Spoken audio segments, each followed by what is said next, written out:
এই পেয়ারা গাছটায় অনেক বড় পেয়ারা হয়। এখন এর থেকে এই তো ছোট ছোট, এর থেকে অনেক বড় হইবে। এগুলো সহজে পাকে না। এই পেয়ারাগুলো কাটতে সরষা, তৈল এগুলো দিয়ে এই পেয়ারাগুলো খাইতে অনেক মজা। কিন্তু এই পেয়ারাগুলো হয়ও বেশি গাছে, কিন্তু পাকে না।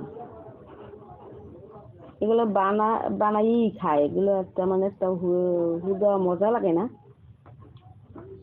এই পেয়ারাগুলো এমনি হুদা মজা লাগবে না। মানে অন্য পেয়ারা যেরকম মানুষে খায় শর্টকাট, মানে আমরাও খাই।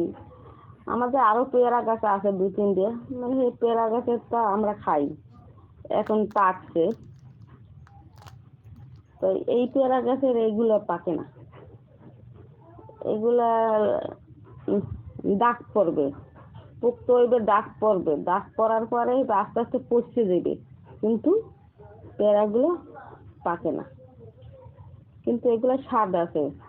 যদি সরিষা বাটতে যদি খান লবণ মরিচ দিয়ে, কিন্তু অনেক মজা আছে। এমনি খাইতে মজা এই গাছটা দেখেন আপনারা, অনেক সুন্দর।